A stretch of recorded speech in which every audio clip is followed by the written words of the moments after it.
ਵਾਹਿਗੁਰੂ ਜੀ ਕਾ ਖਾਲਸਾ ਵਾਹਿਗੁਰੂ ਜੀ ਕੀ ਫਤਿਹ। ਤੁਸੀਂ ਵੇਖ ਰਹੇ ਹੋ ਕਥਾ ਗੁਰਬਾਣੀ ਵਿਚਾਰ। ਸ੍ਰੀ ਗੁਰੂ ਹਰਗੋਬਿੰਦ ਸਾਹਿਬ ਜੀ ਦਾ ਜੀਵਨ ਬਿਰਤਾਂਤ ਅੱਗੇ ਵਧਾਉਂਦੇ ਹੋਏ ਕਾਬਲ ਤੋਂ ਨੱਠ ਕੇ ਭਾਈ ਜੀ ਭੇਸ ਬਦਲ ਕੇ ਕਾਸ਼ੀ ਪਹੁੰਚ ਕੇ ਸਿੱਖਾਂ ਦੀ ਇੱਕ ਧਰਮਸ਼ਾਲਾ ਵਿੱਚ ਜਾ ਠਹਿਰੇ। ਉੱਥੇ ਭਾਈ ਜੀ ਕਥਾ ਕਰਨ ਲੱਗ ਗਏ ਅਤੇ ਆਪ ਜੀ ਦੀ ਵਿਦਵਤਾ ਦੀ ਮਹਿਮਾ ਬਹੁਤ ਫੈਲ ਗਈ। ਕਾਸ਼ੀ ਦਾ ਰਾਜਾ ਵੀ ਆਪ ਜੀ ਦੀ ਵਿਦਵਤਾ ਤੋਂ ਪ੍ਰਭਾਵਿਤ ਹੋ ਕੇ ਆਪ ਜੀ ਦਾ ਸਿੱਖ ਬਣ ਗਿਆ। ਕਾਸ਼ੀ ਦੇ ਪੰਡਤ ਵੀ ਆਪ ਜੀ ਨਾਲ ਚਰਚਾ ਕਰਕੇ ਬੜੇ ਪ੍ਰਭਾਵਿਤ ਹੋ ਕੇ ਗੁਰੂ ਘਰ ਦੇ ਸ਼ਰਧਾਲੂ ਬਣ ਗਏ ਅਤੇ ਭਾਈ ਜੀ ਦੀ ਮਹਿਮਾ ਬਹੁਤ ਵੱਧ ਗਈ। ਇਤਨੀ ਮਹਿਮਾ ਅਤੇ ਸਤਿਕਾਰ ਦੇ ਹੁੰਦਿਆਂ ਵੀ ਭਾਈ ਜੀ ਰਾਤ ਦਿਨ ਆਰਾਧਨਾ ਅਤੇ ਬੇਨਤੀਆਂ ਕਰਦੇ ਰਹਿੰਦੇ ਕਿ ਹੇ ਸਤਿਗੁਰ, ਮੇਰੀ ਭੁੱਲ ਬਖਸ਼ ਕੇ ਮੈਨੂੰ ਆਪਣੇ ਪਾਸ ਸੱਦ ਲਵੋ। ਭਾਈ ਗੁਰਦਾਸ ਜੀ ਦੀਆਂ ਅਰਦਾਸਾਂ ਅਤੇ ਆਰਾਧਨਾ ਕਰਕੇ ਅੰਤਰਜਾਮੀ ਗੁਰੂ ਜੀ ਨੇ ਕਾਸ਼ੀ ਦੇ ਰਾਜੇ ਵੱਲ ਇੱਕ ਸਿੱਖ ਹੱਥ ਚਿੱਠੀ ਭੇਜੀ ਕਿ ਤੁਹਾਡੇ ਸ਼ਹਿਰ ਵਿੱਚ ਇੱਕ ਸਾਡਾ ਚੋਰ ਗੁਰਦਾਸ ਰਹਿੰਦਾ ਹੈ। ਉਸ ਨੂੰ ਮੁਸ਼ਕਾਂ ਬੰਨ੍ਹ ਕੇ ਤੁਸੀਂ ਸ਼ੀਘਰ ਹੀ ਸਾਡੇ ਪਾਸ ਭੇਜ ਦਿਓ। ਗੁਰੂ ਕੀਆਂ ਤੁਹਾਡੇ ਉੱਤੇ ਬਹੁਤ ਬਹੁਤ ਖੁਸ਼ੀਆਂ ਹੋਣਗੀਆਂ। ਕਾਸ਼ੀ ਦਾ ਰਾਜਾ ਇਹ ਪੱਤਰ ਪੜ੍ਹ ਕੇ ਬੜਾ ਹੈਰਾਨ ਹੋਇਆ ਕਿ ਇੱਥੇ ਕਿਹੜਾ ਗੁਰਦਾਸ ਗੁਰੂ ਕਾ ਚੋਰ ਹੈ। ਕਥਾਵਾਚਕ ਗੁਰਦਾਸ ਤਾਂ ਬੜਾ ਵਿਦਵਾਨ ਅਤੇ ਮਹਾਂਪੁਰਖ ਹੈ। ਉਹ ਪ੍ਰਥਾਏ ਚੋਰ ਦਾ ਸ਼ਬਦ ਨਹੀਂ ਵਰਤਿਆ ਜਾ ਸਕਦਾ। ਆਪਣੇ ਇਸ ਸੰਸ਼ੇ ਨੂੰ ਨਿਵਰਤ ਕਰਨ ਵਾਸਤੇ ਰਾਜੇ ਨੇ ਭਾਈ ਗੁਰਦਾਸ ਨੂੰ ਜਦ ਚਿੱਠੀ ਵਿਖਾ ਕੇ ਪੁੱਛਿਆ, ਇਹ ਗੁਰਦਾਸ ਕੌਣ ਹੈ? ਤਾਂ ਭਾਈ ਜੀ ਨੇ ਚਿੱਠੀ ਪੜ੍ਹ ਕੇ ਆਖਿਆ, ਰਾਜਾ ਜੀ, ਮੈਂ ਹੀ ਗੁਰੂ ਕਾ ਚੋਰ ਗੁਰਦਾਸ ਹਾਂ, ਹੋਰ ਕੋਈ ਗੁਰਦਾਸ ਨਹੀਂ ਹੈ। ਫਿਰ ਭਾਈ ਗੁਰਦਾਸ ਜੀ ਨੇ ਆਪਣੀ ਸਾਰੀ ਵਾਰਤਾ ਸੁਣਾਈ ਕਿ ਉਹ ਕਿਸ ਤਰ੍ਹਾਂ ਕਾਬਲ ਤੋਂ ਭੱਜ ਕੇ ਗੁਰੂ ਜੀ ਤੋਂ ਚੋਰੀ ਇੱਥੇ ਆਇਆ ਹੋਇਆ ਹੈ। ਇਹ ਸਾਰੀ ਗੱਲ ਸੁਣ ਕੇ ਜਦ ਰਾਜੇ ਨੂੰ ਯਕੀਨ ਹੋ ਗਿਆ ਕਿ ਠੀਕ ਇਹੀ ਗੁਰਦਾਸ ਹੈ ਜਿਸ ਨੂੰ ਗੁਰੂ ਜੀ ਨੇ ਆਪਣਾ ਚੋਰ ਲਿਖਿਆ ਹੈ, ਤਾਂ ਭਾਈ ਜੀ ਨੇ ਬੇਨਤੀ ਕੀਤੀ ਕਿ ਆਪ ਮੇਰੀਆਂ ਮੁਸ਼ਕਾਂ ਬੰਨ੍ਹ ਕੇ ਗੁਰੂ ਹੁਕਮ ਅਨੁਸਾਰ ਸਿੱਖਾਂ ਨੂੰ ਫੜਾ ਦਿਓ। ਰਾਜੇ ਨੇ ਮੁਸ਼ਕਾਂ ਬੰਨ੍ਹ ਕੇ ਭਾਈ ਜੀ ਨੂੰ ਸਿੱਖਾਂ ਨੂੰ ਫੜਾ ਦਿੱਤਾ।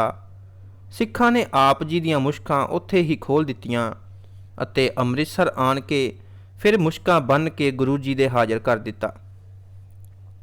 ਗੁਰੂ ਜੀ ਦੇ ਹਾਜ਼ਰ ਹੋ ਕੇ ਭਾਈ ਜੀ ਨਮਸਕਾਰ ਕਰਕੇ ਹੱਥ ਜੋੜ ਕੇ ਖੜੇ ਹੋ ਗਏ ਤਾਂ ਗੁਰੂ ਜੀ ਨੇ ਹੱਸ ਕੇ ਪੁੱਛਿਆ, ਭਾਈ ਜੀ, ਤੁਸਾਂ ਜੋ ਕਿਹਾ ਸੀ ਕਿ ਜੇ ਗੁਰ ਸਾਂਗ ਵਰਤਦਾ ਸਿੱਖ ਸਿਦਕ ਨਾ ਹਾਰੇ, ਕੀ ਇਹ ਠੀਕ ਹੈ? ਭਾਈ ਜੀ ਨੇ ਹੱਥ ਜੋੜ ਕੇ ਕਿਹਾ, ਮਹਾਰਾਜ, ਜੇ ਗੁਰ ਭਰਮਾਵੇ ਸਾਂਗ ਕਰਕੇ ਆ ਸਿੱਖ ਵਿਚਾਰਾ। ਇਹ ਉੱਤਰ ਸੁਣ ਕੇ ਗੁਰੂ ਜੀ ਬਹੁਤ ਪ੍ਰਸੰਨ ਹੋਏ ਅਤੇ ਮੁਸ਼ਕਾਂ ਖੋਲ੍ਹ ਕੇ ਭਾਈ ਜੀ ਨੂੰ ਸਤਿਕਾਰ ਨਾਲ ਆਪਣੇ ਪਾਸ ਬਿਠਾ ਲਿਆ।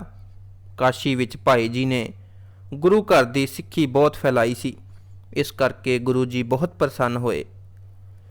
ਜਦ ਸ਼ਾਹਜਹਾਨ ਲਾਹੌਰ ਤੋਂ ਦਿੱਲੀ ਨੂੰ ਜਾਂਦਾ ਹੋਇਆ ਜਲੰਧਰ ਠਹਿਰਿਆ ਤਾਂ ਅਬਦੁਲ ਖਾਂ ਸੂਬਾ ਜਲੰਧਰ ਦੇ ਪੁੱਤਰ ਵਲੀ ਖਾਂ ਨੇ ਪਾਤਸ਼ਾਹ ਪਾਸ ਹਾਜ਼ਰ ਹੋ ਕੇ ਆਖਿਆ ਕਿ ਹਿੰਦੂਆਂ ਦੇ ਪੀਰ ਸ੍ਰੀ ਗੁਰੂ ਹਰਗੋਬਿੰਦ ਸਾਹਿਬ ਨੇ ਰੋਹੇਲੇ ਨਗਰ ਦੇ ਚੌਧਰੀ ਘੇਰੜ ਦੀ ਜ਼ਮੀਨ ਉੱਤੇ ਜ਼ਬਰਦਸਤੀ ਕਬਜ਼ਾ ਕਰ ਲਿਆ ਸੀ। ਜਦ ਘੇਰੜ ਨੇ ਜਗ੍ਹਾ ਖਾਲੀ ਕਰਨ ਵਾਸਤੇ ਕਿਹਾ ਤਾਂ ਗੁਰੂ ਦੇ ਆਦਮੀਆਂ ਨੇ ਘੇਰੜ ਨੂੰ ਦਰਿਆ ਵਿੱਚ ਰੋੜ ਕੇ ਅਕਾਲ ਚਲਾਣੇ ਕਰਾ ਦਿੱਤੇ। ਘੇਰੜ ਦੇ ਪੁੱਤਰ ਨੇ ਜਦ ਮੇਰੇ ਬਾਪ ਪਾਸ ਆਣ ਕੇ ਸ਼ਿਕਾਇਤ ਕੀਤੀ ਤਾਂ ਮੇਰੇ ਬਾਪ ਨੇ ਗੁਰੂ ਜੀ ਨੂੰ ਸਮਝਾਉਣ ਵਾਸਤੇ ਜਿਹੜੇ ਆਦਮੀ ਭੇਜੇ, ਗੁਰੂ ਦੇ ਸਿੱਖਾਂ ਨੇ ਉਹਨਾਂ ਨੂੰ ਵੀ ਮਾਰ ਕੁੱਟ ਕੇ ਭਜਾ ਦਿੱਤਾ। ਫਿਰ ਮੇਰਾ ਬਾਪ 10,000 ਫੌਜ ਲੈ ਕੇ ਆਪ ਗਿਆ, ਪਰ ਗੁਰੂ ਜੀ ਨੇ ਅੱਗੋਂ ਡਟ ਕੇ ਮੁਕਾਬਲਾ ਕਰਕੇ ਮੇਰੇ ਬਾਪ ਸਹਿਤ ਸਾਡੀ ਬਹੁਤ ਸਾਰੀ ਸੈਨਾ ਨੂੰ ਮਾਰ ਕੇ ਰੋਹੇਲੇ ਪਿੰਡ ਉੱਤੇ ਆਪਣਾ ਪੱਕਾ ਕਬਜ਼ਾ ਕਰ ਲਿਆ ਅਤੇ ਉੱਥੇ ਆਪਣਾ ਨਵਾਂ ਨਗਰ ਉਸਾਰਨਾ ਆਰੰਭ ਕਰ ਦਿੱਤਾ। ਇਹ ਗੱਲ ਸੁਣ ਕੇ ਪਾਤਸ਼ਾਹ ਨੇ ਬੜੇ ਗੁੱਸੇ ਨਾਲ ਕਿਹਾ, ਪਹਿਲਾਂ ਸਾਡੇ ਬਾਜ ਦੇ ਝਗੜੇ ਕਰਕੇ ਗੁਰੂ ਨੇ ਸਾਡੀ 7,000 ਸੈਨਾ ਅਤੇ ਉਸਦੇ ਸੈਨਾਪਤੀ ਮੁਖਲਿਸ ਖਾਂ ਨੂੰ ਮਾਰ ਦਿੱਤਾ ਸੀ। ਹੁਣ 10,000 ਜਵਾਨ ਸੂਬੇ ਅਬਦੁਲ ਖਾਂ ਸਹਿਤ ਇੱਥੇ ਮਾਰ ਦਿੱਤੇ ਹਨ। ਇਸ ਦਾ ਹੁਣੇ ਹੀ ਇੰਤਜ਼ਾਮ ਕਰਨਾ ਚਾਹੀਦਾ ਹੈ। 20,000 ਸੂਰਮੇ ਲੈ ਜਾਓ ਅਤੇ ਇਸ ਨੂੰ ਫੜ ਕੇ ਮੇਰੇ ਪਾਸ ਲਿਆਓ।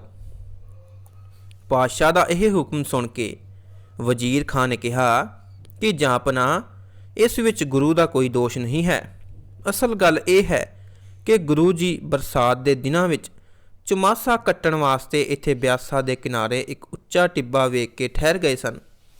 ਇਸ ਸਮੇਂ ਰੋਹੇਲੇ ਪਿੰਡ ਦੇ ਮੁਸਲਮਾਨਾਂ ਨੇ ਆਪ ਜੀ ਪਾਸ ਬੇਨਤੀ ਕੀਤੀ ਕਿ ਇਸ ਪਿੰਡ ਵਿੱਚ ਹਿੰਦੂ ਉਹਨਾਂ ਨੂੰ ਮਸੀਤ ਨਹੀਂ ਬਣਾਉਣ ਦਿੰਦੇ, ਜਿਸ ਕਰਕੇ ਉਹ ਆਪਣੇ ਧਾਰਮਿਕ ਫਰਜ਼ ਨਮਾਜ਼ ਆਦਿਕ ਪੂਰੇ ਨਹੀਂ ਕਰ ਸਕਦੇ।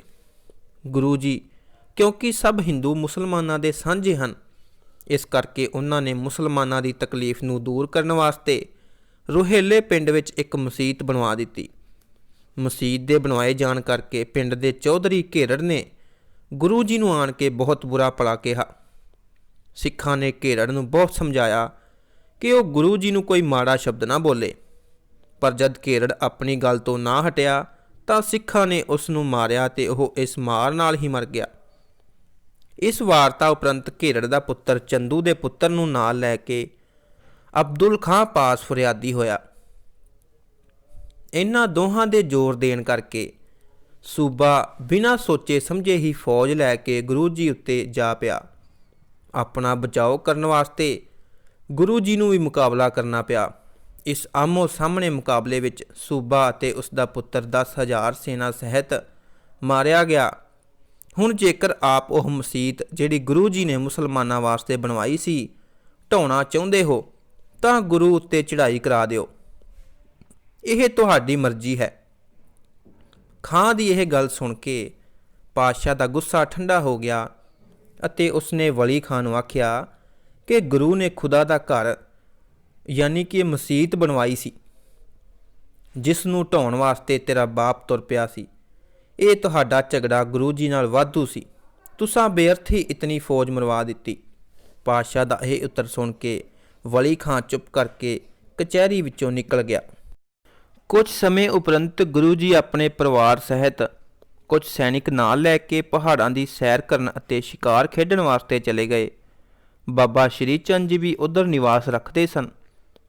ਇੱਕ ਦਿਨ ਗੁਰੂ ਜੀ ਬਾਬਾ ਜੀ ਨੇ ਦਰਸ਼ਨ ਕਰਨ ਵਾਸਤੇ ਉਹਨਾਂ ਦੇ ਡੇਰੇ ਚਲੇ ਗਏ।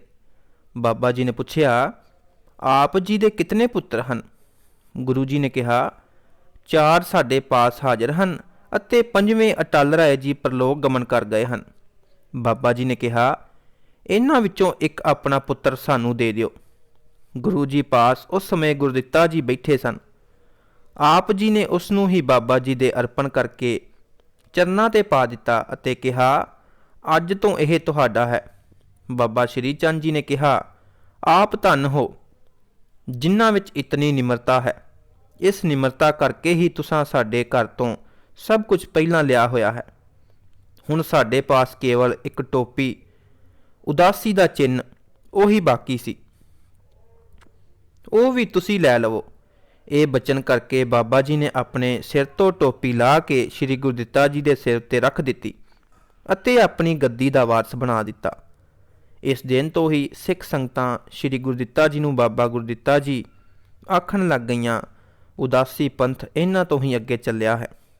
ਵਾਹਿਗੁਰੂ ਜੀ ਕਾ ਖਾਲਸਾ, ਵਾਹਿਗੁਰੂ ਜੀ ਕੀ ਫਤਿਹ।